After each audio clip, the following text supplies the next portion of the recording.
Hi, இப்போ நம்ம டெல்லியில் ஜோர்பாக் மெட்ரோ ஸ்டேஷனுக்கு வெளியில் இருக்கோம்.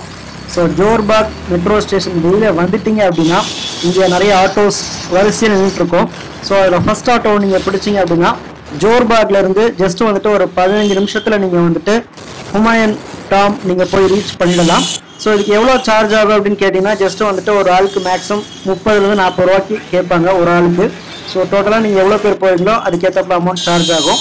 ஸோ இப்போ வெளியில் வந்துட்டு இந்த மாதிரி நிறைய பேர் வந்துட்டு ஃபுட் எடுத்துகிட்டு இருந்தாங்க லோக்கல் ஸ்ட்ரீட் ஃபுட்ஸில். ஸோ ஹுமாயூன் டாமோட வெளியில் அவுட் சைட் ஏரியா இப்படி தான் இருக்கும். ஸோ இங்கே நம்ம நிறைய பேரை பார்க்க முடியுது. நம்ம வந்திருக்கிறது பார்த்தீங்கன்னா February மந்த் வந்திருக்கிறோம். ஸோ அதனாலே நிறைய பேர் வந்துட்டு கோல்டாக வந்துட்டு இருக்கிறதுனால ஜாக்கெட்ஸ் போட்டிருப்பாங்க. ஹுமாயூன்ஸ் டாம் இதுதான் வந்துட்டு என்ட்ரன்ஸ். ஸோ நிறைய ஃபாரினர்ஸ் நீங்கள் ஆக்சுவலாக இங்கே பார்க்கலாம். ஏன்னா வந்துட்டு இது வந்துட்டு இந்தியாவிலே வந்துட்டு ரொம்ப வெல் நோன் பிளேஸ். இங்கே வந்துட்டு டிக்கெட்ஸ் செப்பரேட்டாக இஷ்யூ பண்ணுறாங்க. இந்தியன்ஸ்க்கு செப்பரேட்டாக ஒரு என்ட்ரி இருக்குது, ஃபாரினர்ஸ்க்கு வந்துட்டு செப்பரேட்டாக ஒரு என்ட்ரி இருக்குது. ஸோ தினமும் பார்த்துட்டிங்கன்னா இந்த இடத்துக்கு நீங்கள் வந்துட்டாலே வந்துட்டு ஃபாரினர்ஸ் அவ்வளோ பேர் நீங்கள் பார்க்க முடியும்.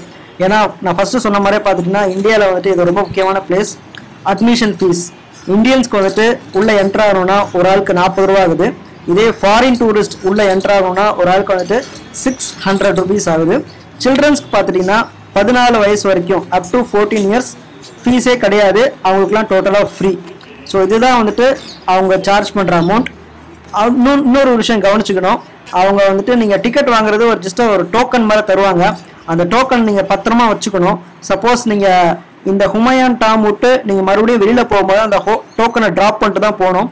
நீங்கள் சப்போஸ் டோக்கனை தொலைச்சிட்டிங்க அப்படின்னா ஒரு ஆளுக்கு வந்துட்டு 100 rupees அவங்க ஃபைன் பண்ணுவாங்க. ஸோ டோக்கனை தொலைக்காமல் பார்த்துக்கோங்க.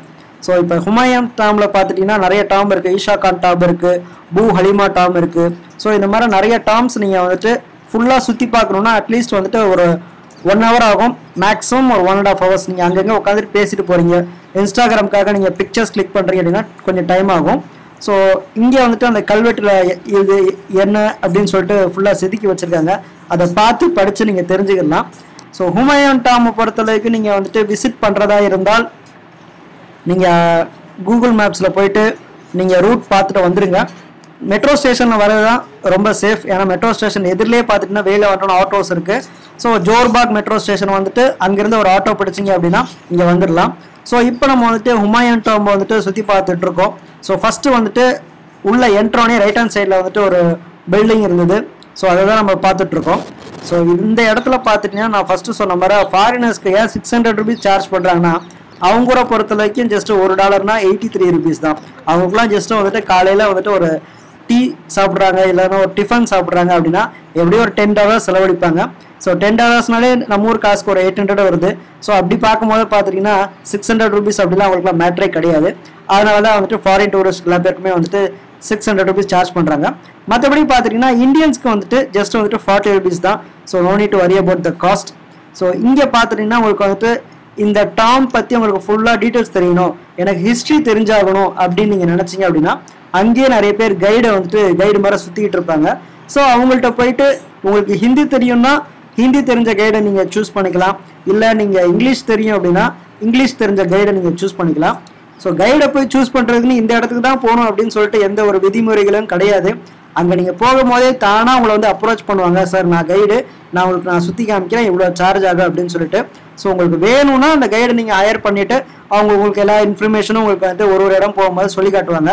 இல்லை எனக்கு வேண்டாம் அப்படின்னு நீங்கள் நினச்சிங்க அப்படின்னா கைடை நீங்கள் சிம்பிளாக வந்துட்டு எனக்கு வேண்டாம் அப்படின்னு சொல்லிட்டு ரிஜெக்ட் பண்ணிடலாம். ஸோ இதில் வந்துட்டு எந்த ஒரு இதுவும் கிடையாது. ஹுமாயூன் டாமை பொறுத்த வரைக்கும் பார்த்துட்டிங்கன்னா இந்த மாதிரி ஆர்கிடெக்சர்ஸ் தான் நிறைய இருக்குது. ஸோ இங்கே வந்துட்டு முக்கியமாக வரவங்களுக்கு வந்துட்டு நம்ம டீனேஜர்ஸ்லாம் பார்த்துட்டிங்கன்னா இது அந்தளவுக்கு இன்ட்ரெஸ்டிங்காக இருக்குமான்னு தெரியல. பட் ஆனால் வந்துட்டு நீங்கள் இன்ஸ்டாகிராம் பிக்சர்ஸ் கிளிக் பண்ணணும், நான் வந்துட்டு எனக்கு ஹிஸ்ட்ரி பற்றி தெரிஞ்சுக்கணும் அப்படின்னா மட்டும் இங்கே வாங்க. மற்றபடி பார்த்துட்டிங்கன்னா இங்கே பில்டிங்ஸ் மட்டும்தான் இருக்கும். முக்கியமாக வந்துட்டு நீங்கள் ஒரு பீஸ்ஃபுல்லான ஒரு இடத்துக்கு வரணும், அமைதியான ஒரு இடத்துக்கு வரணும்னா தி பெஸ்ட் பிளேஸ் இந்த ஹுமாயூன் டாம். ஏன்னா அவ்வளோ அமைதியாக இருக்கும். பத்தாவதுக்கு வந்துட்டு நீங்கள் நவம்பர், டிசம்பர், ஜனவரி, பிப்ரவரிலாம் வந்தீங்கன்னா கிளைமேட் வர செம கூலாக இருக்கும். அதனாலே பார்த்துட்டிங்கன்னா உங்களுக்கு வந்துட்டு அந்த இடமே வந்துட்டு ஜஸ்ட் ஏதோ பார்க் வந்து விசிட் பண்ணுற மாதிரி அவ்வளோ சூப்பராக இருக்கும். ஸோ கண்டிப்பாக நீங்கள் வந்துட்டு ஒரு ஃபேமிலியோடு நீங்கள் வரீங்க, எனக்கு வந்துட்டு ஒரு நல்ல ஒரு பீஸ்ஃபுல்லான அமைதியான ஒரு இடம் வேணும் அப்படின்னு நீங்கள் நினச்சிங்க அப்படின்னா ஹுமாயூன் டாம் நீங்கள் சூஸ் பண்ணலாம். ஏன்னா வந்துட்டு அந்த காலத்து ஆர்கிடெக்சர் எப்படி இருக்குன்னு ரசிக்கலாம். அது மட்டும் இல்லாமல் பார்த்துட்டிங்கன்னா நல்லா பீஸ்ஃபுல்லான ஒரு என்விரான்மெண்ட்டாக இருக்கும். டைம் பாஸ் பண்ணலாம். யாருமே உள்ள உங்களை வந்து டிஸ்டர்ப் பண்ண மாட்டாங்க. டோட்டலாக சேஃபு. ஏன்னா நீங்களே பார்க்கலாம் நிறைய ஃபாரினர்ஸ் வந்துட்டு இருக்கான்னு சொல்லிட்டு. ஸோ ஒரு இடத்துக்கு ஃபாரினர்ஸ் வராங்கன்னா அவங்களுக்கு வந்துட்டு நல்ல ஒரு ஃபெசிலிட்டி இருக்கிறதுனால தான் அவங்களே வருவாங்க. ஸோ அப்படி இந்த ஹுமாயூன் டாம்ஸில் வந்துட்டு உங்களுக்கு எல்லா ஃபெசிலிட்டிஸும் இருக்குது. ஸோ இப்போ தான் நம்ம வந்துட்டு ஆக்சுவல் உண்மையான டாம்புக்கு உள்ளே போக போகிறோம். ஸோ இப்போ நீங்கள் பார்த்துட்டு இருக்க இந்த பில்டிங்கில் தான் வந்துட்டு மெயின் ஹுமாயூன் டாம்ப் இருக்குது. ஸோ இதுக்குள்ளேயே நீங்கள் வந்துட்டு போகலாம். ஸோ உள்ளே போகும்போது அவங்க கையில் வந்துட்டு கேமராஸ் வச்சுருக்கீங்க, இல்லைன்னா நீங்கள் செல்ஃபோன்ஸ் வச்சுருக்கீங்க அப்படின்னா நீங்கள் தாராளமாக எடுத்துகிட்டு போகலாம். இதில் எந்த வகையான ரெஸ்ட்ரிக்ஷன்ஸும் கிடையாது.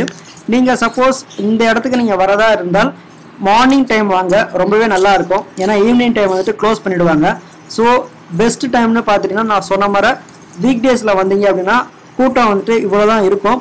இதே வீக்கெண்ட்ஸில் வந்தீங்கன்னா லோக்கல் பீப்புள் சில பேர் வருவாங்க. ஏன்னா டெல்லியை சுற்றி பார்க்குறதுக்கு நிறைய பேர் வருவாங்க. ஸோ அவங்களாம் வந்துட்டு வீக்கெண்ட்ஸில் வந்துட்டு சண்டே சாட்டர்டே நிறைய பேர் வருவாங்க. ஸோ அதனால் வந்துட்டு கொஞ்சம் கூட்டமாக இருக்கும். நம்ம வந்துட்டு வீக் டேல வந்திருக்கோம், அதனால தான் வந்துட்டு கொஞ்சம் ஃப்ரீயாக இருக்குது. அப்போவே பார்த்துட்டிங்கன்னா நிறைய ஃபாரினர்ஸ் தான் நான் நிறைய இடத்துல பார்க்க முடியுது. நீங்கள் இப்போ சப்போஸ் நடக்கிறதா இருந்தால் கொஞ்சம் பார்த்து நடக்கணும். ஏன்னா ஸ்டெப்ஸ்லாம் வந்துட்டு ரொம்பவே பெருசாக இருக்குது. ஒரு அடிக்கு ஸ்டெப் வைக்க சொன்னால் ஒரு 2 அடிக்கு இருக்குது. அந்த மாதிரி பெரிய பெரிய ஸ்டெப்ஸாக இருக்கும். ஸோ எனக்கு வந்துட்டு முட்டி வெளி அப்படின்ற இருக்கவங்க வந்துட்டு கொஞ்சம் நடக்கிறது கொஞ்சம் கஷ்டமாக தான் இருக்கும். மற்றபடி பார்த்துட்டிங்கன்னா யங் பீப்புள் ஈஸியாக நடந்து மேலே வந்துடலாம். கொஞ்சம் வயசானவங்க ஃபேமிலி மெம்பர்ஸ்லாம் வரணும் அப்படின்னா கொஞ்சம் கஷ்டப்பட்டு வர மாதிரி தான் இருக்கும். பட் எனிவேஸ் நீங்கள் மேலே வந்தீங்கன்னா வொர்த் த வியூ. ஸோ அந்த மாதிரி பார்த்துட்டிங்கன்னா நீங்கள் இந்த மாதிரி நடந்து வரும்போது கொஞ்சம் கவனமாக வந்தாகணும். ஏன் அப்படின்னு கேட்டிங்கன்னா இங்கேருந்து பார்த்தீங்கன்னா தடுப்பு சுவர் அப்படின்னு சொல்லிட்டு ஒன்று வச்சுருக்காங்க. ஸோ இப்போ நீங்கள் நடந்து வரதே பார்த்துட்டிங்கன்னா ஸ்டெப்ஸில் ஏறுறது கொஞ்சம் கஷ்டமாக தான் இருக்குது. ஸோ அதனால தான் வந்துட்டு கொஞ்சம் பார்த்து நடந்து வர சொல்கிறேன். ஸோ தடுப்பு சுவர் பற்றி நான் ஃபஸ்ட்டு சொல்லியிருந்தேன். அது வந்துட்டு பார்த்துட்டிங்கன்னா இந்த இடத்துல கொஞ்சம் சின்னதாக தான் இருக்கும். ஸோ அதனால தான் கொஞ்சம் உங்களை பார்த்து நடந்து வர சொல்கிறேன். ஏன்னா நான் அப்படியே கேமரா வச்சுட்டு ஸ்ட்ரைட்டாக போயிட்டே இருந்தேன். நீங்களே பார்த்துக்கலாம் இந்த தடுப்பு சுவர் எந்த அளவுக்கு சின்னதாக இருக்குன்னு சொல்லிட்டு.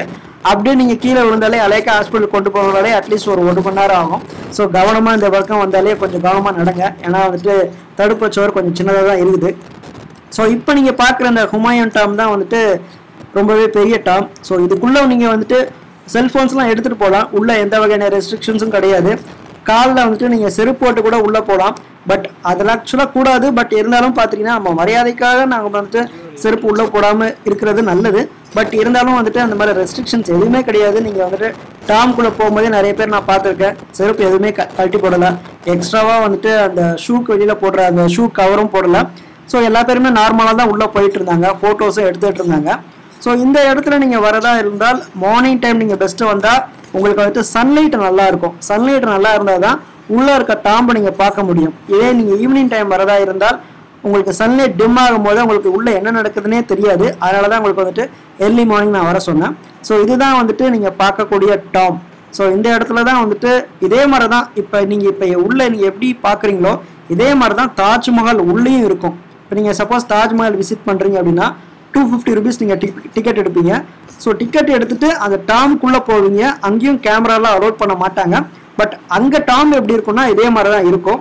ஸோ இங்கே நீங்கள் பார்த்துட்டிங்கன்னா அங்கே நீங்கள் பார்த்த மாதிரி கணக்காயிடும். ஏன்னா இதே மாதிரி தான் அங்கேயும் இருக்கும்.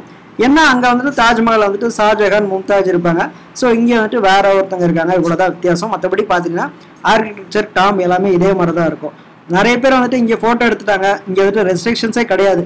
கேமரா எடுத்துகிட்டு வந்தாலும் சரி, செல்ஃபோன்ஸ் எடுத்துகிட்டு வந்தாலும் சரி, இல்லை நீங்கள் வந்துட்டு ஷூக்கு கீழே வந்துட்டு அந்த கவர் போடணும்னாலும் சரி, எந்த ரெஸ்ட்ரிக்ஷன்ஸும் யாரும் சொல்ல மாட்டாங்க. தாராளமாக வந்துட்டு கேமராஸில் வந்துட்டு ஃபோட்டோ கிளிக் பண்ணிட்டு போயிட்டே இருக்கலாம். ஸோ டாமை சுற்றி வந்துட்டு 4 இடத்துலையும் வந்துட்டு 4 வகையான என்ட்ரன்ஸ் இருக்குது. ஸோ நீங்கள் எந்த என்ட்ரன்ஸில் வேணால் வரலாம். ஸோ இதை பற்றி நீங்கள் ஃபுல்லாக தெரிஞ்சுக்கணும், இதை பற்றி எனக்கு ஃபுல்லாக வரலாறு தெரிஞ்சுக்கணும் அப்படின்னு நீங்கள் நினச்சிங்க அப்படின்னா கண்டிப்பாக நீங்கள் உங்கள் கூட யாராவது கைடு இல்லைனா அதை பற்றி தெரிஞ்சவங்க யாராவது கூட இருந்தால் தான் இதை பற்றி தெரிஞ்சுக்க உங்களுக்கு வந்துட்டு ஆர்வமாக இருக்கும். நிறைய ஃபாரினர்ஸ் நான் பார்த்துக்கிட்டே இருக்கேன், வந்துக்கிட்டே இருக்காங்க. கூட வந்துட்டு நிறைய பேர் கைடும் வந்துட்டு இருக்காங்க. அவங்களாம் தெளிவாக எக்ஸ்பிளைன் பண்ணுவாங்க ஹிஸ்ட்ரி பற்றி. ஸோ இவங்க யார், இவங்களோட வரலாறு என்ன அப்படின்னு சொல்லிட்டு ஃபுல் டீட்டெயில்ஸ் அவங்க சொல்லிகிட்டே இருப்பாங்க. இல்லைனா நீங்கள் கைடெல்லாம் வச்சு இது பண்ணுறதுக்கு எனக்கு இன்ட்ரெஸ்ட் கிடையாது, அவங்களுக்கு காசு கொடுக்க எனக்கு காசு கிடையாது, இல்லை இன்ட்ரெஸ்ட் கிடையாது அப்படின்னு நீங்கள் நினச்சிங்க அப்படின்னா ஜஸ்ட்டு வந்துட்டு இந்த இடத்துல வந்துட்டு சும்மா ஒரு டைம் ஸ்பெண்ட் பண்ணுறதுக்கு நான் ஃபஸ்ட்டு சொன்ன மாதிரி பீஸ்ஃபுல்லான பிளேஸு. ஸோ நல்ல ஒரு இடம். ஸோ மார்னிங் டைம் வந்துட்டிங்கன்னா ஃப்ரெஷ்ஷாக கிடைக்கும். முக்கியமாக வந்துட்டு வாக்கிங் போகிறவங்களுக்கும் ஃப்ரெஷ்ஷாக வாங்குறவங்களுக்கும் இது தி பெஸ்ட் பிளேஸ்னு சொல்லலாம். ஏன்னா வந்துட்டு அவ்வளோ ஸ்பேஸ் இருக்குது வெளியில். ஸோ நீங்களே பார்க்கலாம். உங்களுக்கு வந்துட்டு please stay away from the riding. அதான் நான் ஃபஸ்ட்டு சொன்ன மாதிரி பார்த்துட்டிங்கன்னா எல்லாமே வந்துட்டு தடுப்பு சோரில் ரொம்ப சின்னதாக இருக்குது. அப்படியே கீழே விழுந்தா கூட அலைக்காக தூக்கிட்டு போகிறனா கூட ஒரு மணி நேரம் ஆகும். ஸோ இந்த இடத்துல வரும்போது கொஞ்சம் பார்த்து நடந்து வாங்க. மற்றபடி பார்த்தீங்கன்னா இங்கே ஒரு அதிசயமே என்னென்னா, ஆல்ரெடி நம்ம வந்துட்டு கிரவுண்ட் ஃப்ளோர்லேருந்து ஃபஸ்ட் ஃப்ளோர் வந்திருக்கோம். ஸோ ஃபஸ்ட் ஃப்ளோர்லேயே இவ்வளோ பெரிய டாம்பு எழுப்புனது வந்துட்டு அந்த காலத்து ஆர்கிடெக்சர். இதுதான் அதிசயம். ஸோ இதுதான் வந்துட்டு அந்த ஹுமாயூன் டாம்போட மினியேச்சர். ஸோ ரிட்டர்ன் போகும்போது பார்த்துட்டிங்கன்னா நம்மளை JLN ஸ்டேடியமில் ஆட்டோக்காரங்க நிப்பாட்டிட்டாங்க. ஸோ மறக்காமல் நம்ம சேனலுக்கு சப்ஸ்கிரைப் பண்ணிவிடுங்க.